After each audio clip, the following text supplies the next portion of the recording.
கட்டண உயர்வுக்கு எதிராக ஆர்ப்பாட்டங்களை நடத்தி இருக்கிறார்கள். மின்கட்டண உயர்வு குறித்து அதிமுக வேதனையும் புலம்பலையும் தெரிவித்து வீதியிலே இறங்கி போராடுவது என்பது வேடிக்கையாக இருக்கிறது. காரணம், பிள்ளையையும் கிள்ளிவிட்டு தொட்டிலையும் ஆட்டக்கூடிய அந்த நிலையில் அதிமுகவினர்கள் அந்த ஆர்ப்பாட்டத்தில் ஈடுபட்டிருக்கிறார்கள். இந்த நிலையில் தமிழ்நாட்டிலே அண்மையிலே உயர்த்தப்பட்டிருக்கக்கூடிய மின் கட்டணத்திற்கு முழு பொறுப்பையும் ஏற்கக்கூடியவர்கள் தார்மீக அடிப்படையில் அதிமுகவினர் என்பதை நாட்டு மக்கள் மறந்துவிடக்கூடாது. முதலாக உதய் மின் திட்டத்தை மத்திய அரசாங்கம் வலியுறுத்தி அனைவரும் அனைத்து மாநிலங்களும் இணைய வேண்டும் என்று வலியுறுத்திய போது அம்மையார் ஜெயலலிதா அவர்கள் முதலமைச்சராக இருந்தபோது அதிலே அவர் இணைவதற்கு திட்டவட்டமாக மறுத்தார். திராவிட முன்னேற்றக் கழகம் அதற்கு கடுமையான எதிர்ப்பினை தெரிவித்தது. ஆனால் அம்மையார் அவர்கள் அன்றைக்கு மருத்துவமனையில் இருந்த நிலையில் அன்றைய முதலமைச்சராக இருந்த பன்னீர்செல்வம் அவர்கள் மேலே இருந்து வந்த அழுத்தத்தின் காரணமாக அதிலே அன்றைக்கு இணைந்து கொண்டார்.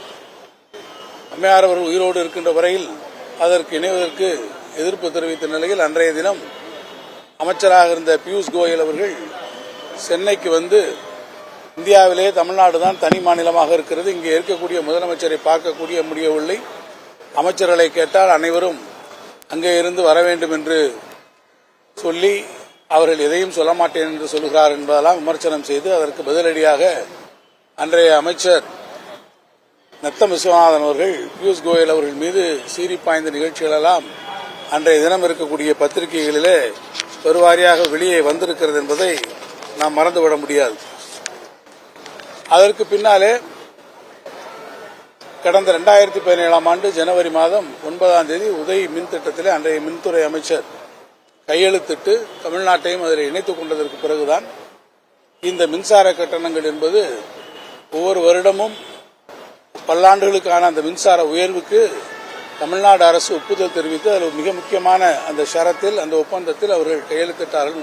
முத்தரப்பு ஒப்பந்தத்தில் அதில் மிக முக்கியமான ஷரத்தை என்னவென்று கேட்டு சொன்னால், ஒவ்வொரு ஆண்டும் வரக்கூடிய மின்கட்டண உயர்வு அது தமிழ்நாடு அரசு செய்ய வேண்டும் என்பதற்கு அதற்கான ஒரு முழுமையான ஒரு உத்தரவாதத்தை அளித்தது அன்றைய அதிமுக அரசு. ஏன் இந்த மின்கட்டண உயர்வு வேண்டக்கூடிய சூழ்நிலை வந்தது, இதற்கான சீரழிவுக்கு யாரெல்லாம் காரணமாக இருந்திருக்கிறார் என்பதை பார்ப்பேன் என்று சொன்னால், கடந்த 2011-12ஆம் ஆண்டு வரை திராவிட முன்னேற்றக் கழக ஆட்சி இருந்தபோது மின்சார வாரியத்திற்கு, அதாவது மின்சார உற்பத்தி மற்றும் பகிர்மான கழகத்திற்கான ஒட்டுமொத்த நிதி இழப்பு, நம்முடைய பினான்சியல் லாஸ் என்பது நீங்கள் பார்ப்பீர்கள் என்று சொன்னால் அந்த காலத்திலே ரூபாய் 18,954 கோடியாக இருந்தது. ஆனால் அதற்கு பிறகு நான் சொல்வது 2011-12 வரை.